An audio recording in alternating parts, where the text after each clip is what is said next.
Yo, what's going on, everybody? It is your boy Fitz TV here, aka Lauren33. I'm back here today with another video on the channel for you guys, and today I have a topic that is gonna be very controversial, but you know, this is my personal opinion. You guys are free to disagree in the comment section, but this is my opinion, and I am entitled to having an opinion. But I know you guys see the topic, I know you guys see the video title, and yes, this video is about Bardock being revived in Dragon Ball Super. And I'm not talking about Bardock from the Dragon Ball Z special. I'm talking about Bardock from Dragon Ball Minus, Bardock from Dragon Ball Super Broly, the Bardock we seeing in the Granolah arc right now. I just want to be clear off the bat what I'm talking about. You know, let me get into specifics here, okay? So, we know that at the end of Dragon Ball Super Manga Chapter 76, we saw that Monito entered the battlefield and the fighting finally stopped between Goku, Vegeta, and Granolah. And Monito revealed to Granolah that the person that saved him and Granolah all those years ago during the Saiyan invasion was Bardock, right? In the English translation is Bardock with a U, but we all know it's Bardock, of course, right? And we see that, you know, Granolah is shocked. Granolah's like, what? A Saiyan was our savior? We see that Goku, there's a big question mark. He's like very confused. Because remember, Goku has no idea really who his parents are because he lost his memory when he was younger. So he doesn't remember Bardock and Gine and the sacrifice they made sending him to Earth before Frieza destroyed Planet Vegeta. And we see Vegeta has a shocked expression. And the thing about it is, you know, the hype for this next manga chapter, this is, and I'm going to say this right now, you know, depending on when you guys are watching this video, I feel like Dragon Ball Super Manga Chapter 77 is going to be one of the most anticipated chapters in the history of Dragon Ball Super. You know, it's probably not going to be a fighting chapter. I think for right now, we're going to have a little bit of a pause from the fighting since, you know, Goku and Vegeta and Granolah have been going at it now for about 5 straight chapters. You know, I think we're going to get a little bit of a breather from the action. But, you know, the concept of Bardock being the one to save Granolah and Monito, you know, and us learning about what happened all those years ago, it's gonna be crazy. It's gonna change Dragon Ball as we know it. And, you know, a lot of people have been discussing Bardock potentially being Granolah's father, even though there was a page in V-Jump that pretty much shut it down. It said specifically that Bardock was the father of Raditz and Kakarot, aka Goku. It said nothing about Bardock being the father of Granolah, you know. And I know some people have some crazy theories out there, but Bardock is not the father of Granolah. You know, if that was to be true, that would be one of the craziest developments in the history of Dragon Ball, but it's not happening, all right? It's not happening. But it's going to be very interesting to learn how did Bardock save Granolah and Monito, right? You know, and we don't know because remember earlier in the arc, at the beginning of the arc, when we see the first Granolah flashback, we see a Saiyan in his grade 8 form, you know, look into a church, and it's from Granolah's perspective, and we see that scar, that legendary Bardock scar, and, you know, we think it's Bardock. So it's going to be interesting. Does Bardock see, you know, Kid Granolah and his mom, and then just goes right back to his base form and saves them? We don't know. We have no idea, but it's going to be very, very interesting how they do this. Of course, just people everywhere that have problems with Bardock because they feel like this Bardock is nowhere near the badass Bardock that we all remember from the DBZ special, right? You know, people criticize his outfit, you know, how he doesn't have the famous headband and, you know, the black, green, and blue attire that everyone loves so much. You know, now they feel like Toriyama has simplified him by giving him normal Saiyan armor and, you know, taking out his headband and all that. But let's be honest here for a sec, guys. We don't know that much about this Bardock. We don't. Is he different from the Bardock from the DBZ special? Yes, of course, in terms of appearance and personality. But at the end of the day, we don't really know that much. You know, this Bardock does seem to be a more kinder guy. He cares more about his children, which he didn't really care too much about until the very end of the Bardock special. And the guy has a heart, it seems. The guy who was put on task to destroy this planet on Frieza's orders, now he's saving people from it.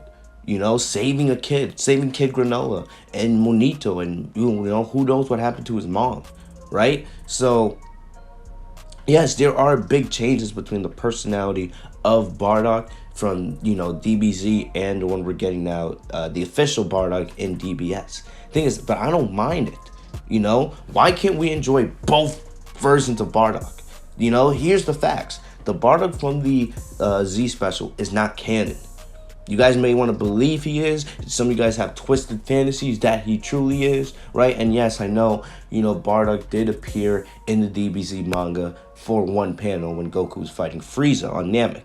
But the Bardock you're seeing now, Dragon Ball minus Bardock, is the true canon Bardock, And I don't have much of a problem with that. Yes, if it bothers you that it ties to Goku's backstory and it makes Goku so much more like Superman, and it kind of changes the way Goku is viewed, because a lot of people used to view Goku as now like, Goku used to be a child that came from nothing, but now it's kind of like with the retcons from Dragon Ball Super Broly, Goku was saved and meant to be something special. I can understand that, but my focus here is on Bardock as a character. This video is not supposed to be about, Goku and all that. We're talking about Bardock here. And I've said this so many times, way before this arc even started. I've said for years on this channel that I wanted Bardock to be revived. If you guys remember back when Dragon Ball Super Broly came out, or was coming out, when we found out about Bardock and Gine, I got so hyped because this is what I've been wanting for years. As an anime fan, I love seeing our protagonists have these special moments with their parents.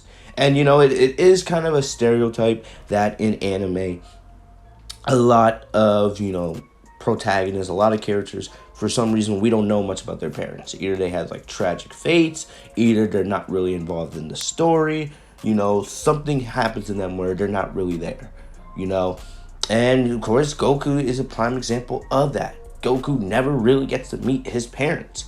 He loses his memory when he's young, and he doesn't remember them. Up until now, in the Dragon Ball Super story, Goku's never had any real reason to care for his parents. Especially because of his memory loss, right? But I've always had in the back of my mind, Dragon Ball Super, they've done so many, crazy things. And, some people love them, some people hate them. A lot of people are looking at this as fan service, and I know this is fan service, right? Because we've seen it so many times in Dragon Ball Super, with the return of Trunks, with the canon making of Broly, right? Now Bardock being put in the story. Yes, Dragon Ball Super is partially about fan service, but this is fan service that I truly don't mind. I feel like when fan service is done correctly, right, or it's done in a creative and interesting way, it doesn't hurt the story, it can elevate the story. That's why I'm so excited for this, because this is something I've wanted in Dragon Ball for a long time. I've wanted Goku to learn about his parents, right? I love Goku the character, he's my favorite anime character, but for years, Goku's always been pretty much the same guy, right? He has his family, of course, he's always getting stronger, but, he's always been the same person. And I've been wanting something interesting for him, something personal, for him. That's kind of why I like Goku Black, because Goku was going up against basically an evil version of himself. Now with potentially you're putting Bardock in the story, you're giving something potentially new for Goku to do. It's not just about fighting strong guys for him now. He could be learning about his parents, because he lost his memory. He never remembered the sacrifice that his parents made for him. What if Goku did know about what happened to Bardock and Gine? What if he did know the sacrifice that they made for him to make it to planet Earth, to live the life that he has so far? What would Goku do with that information? Would he just brush it to the side? Or would he try to look into it further? This is what makes this so interesting to me. And I feel like, if you put Bardock in the story, there's so many cool little stories you can do with him. Imagine Goku training his father. The son's the master with the father as the student. That's interesting to me.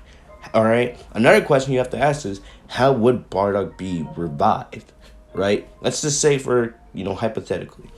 So Goku and Vegeta next chapter learn about how Bardock, saved Granolah. And let's just say Vegeta recognizes Bardock, or remember who Bardock is, and he tells Goku about his father. And I don't know if Goku would regain his memory of what happened at Planet Vegeta. I feel like a lot of people would lose their minds if that happened. But, Goku, this says interesting, and he keeps this in the back of his mind. And let's say we get to the end of this arc, no matter what happens, no matter if Granolah dies, or they defeat the Heater clan together and they become friends, or what happens. What if at the end of this arc we see Goku and he goes up to Whis and he's like, Whis, that staff has so much information. Can you tell me what happened to my parents? Can you show me the destruction of Planet Vegeta? Because we know that Whis has that ability. We know that staff can basically show, that staff can kind of be like a TV that shows the history of Dragon Ball. Remember, Whis was the one that showed Beerus Goku turning to a Super Saiyan and Goku defeating Kid Buu. So we know Whis' staff has that ability. So let's just say Goku gets to see what Bardock and Gine did for him all those years ago, and he gets to see himself as a child in the last moments he spent with his parents, right? And then Goku gets emotional here. Imagine how great that would be, guys. Like, think about it. When Goku thought Master Roshi died in the Tournament of Power, that was a great moment. It was one of the more underrated moments from that arc. We need more emotional Goku moments like that, in my opinion. So let's just say Goku, gets emotional at the sight of seeing his parents and what happened all those years ago. What if then Goku tries something like reviving them? Remember, Dragon Ball is wacky. One of the things that Dragon Ball is at wacky, and sometimes it doesn't make sense.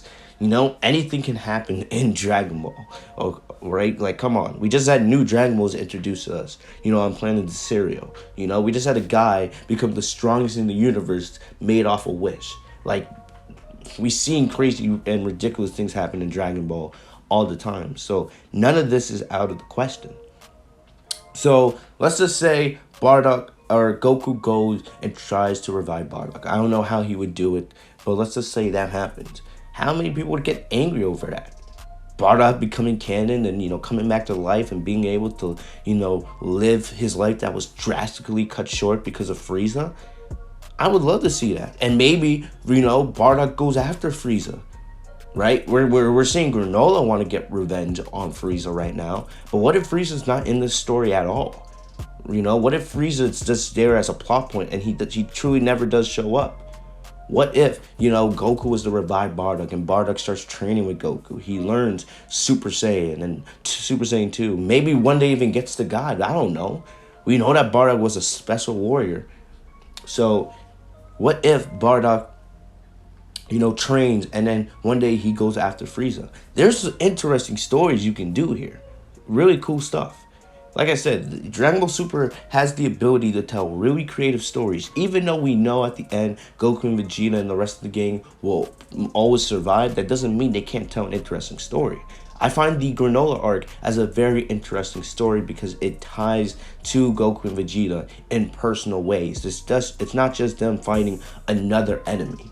Granolah actually ties to their backstories and their history and stuff that they've done in the past. And I like that. Bringing back Bardock, that could be one of the most personal stories that Dragon Ball ever tells. And if done correctly, I feel like it could be absolutely amazing. And I know there's going to be a lot of people that disagree with me, but at the end of the day, like I said, this is my opinion. I couldn't care less. I am on that fan service revive Bardock. I want to see those moments. I want to see, Bardock and Gine, and even Gina, bring her back as well. I want to see Goku, adult Goku in Dragon Ball Super, meet Bardock and Gine. I want to see Bardock train with Goku. I want to see Bardock interact with Goku's family, like Gohan and Goten and Chi-Chi and Videl, etc., etc. How would Bardock and Vegeta interact? I want to see that stuff. Yes, it's fan service, but I feel like if done correctly, Dragon Ball Super could have so much money on their hands. What's one of the main reasons why they brought back Trunks and Broly? Those two characters are fan favorite characters from the past, and they've made shitloads of money for Dragon Ball Super now. Imagine if you brought a canon Bardock back in the present timeline. He's already in the Dragon Ball Super story through the Dragon Ball Super Broly and what's going on in the Granolah arc stories. But bringing him into the canon universe, into the present timeline, that would be absolutely amazing. Absolutely amazing. So part of me hopes that whatever happens in Dragon Ball Super Manga Chapter 77, when Goku learns who Bardock is, that he goes further into this and we get, you know, a unique story with Bardock potentially being brought back. I don't know what's going to happen. We're still only in the middle of this arc. We still have so much left to get through with the Granolah story. But, you know, me personally, I want to see Bardock brought back. And I hope that's something that, you know, they look into going forward. Really. So, like I said, not everyone's going to agree with me on here. But, you know, who cares? Revive Bardock in Dragon Ball Super. That's what I think. So let me know what you guys think of this controversial take that I'm giving you guys. This is the definition of a hot take, right? Revive Bardock. That's a hot take in the Dragon Ball community. But let me know what you guys think in the comment section down below. Give me guys your thoughts. You know, do you guys want to see Bardock revive? If so, how would you think they should do it? If you guys don't want Bardock revive, why do you guys don't want to see him into the story? Like I said, be respectful of one another in the comment section. We're just giving our opinions here, right? None of us write the story. We don't have the power to actually make that decision. But this is a video I wanted to make, so here you guys go. But other than that, guys, that's about all I got for you guys today. Other than that, I'll see you guys later. Make sure to like this video if you guys enjoyed. Subscribe if you guys are new to the channel. Hit the bell next to my name, Fitz TV, so you guys are notified every time I post a new video. Follow me down on social media. The links are in the description down below. I'll see you guys later. Stay safe and healthy, y'all. Peace.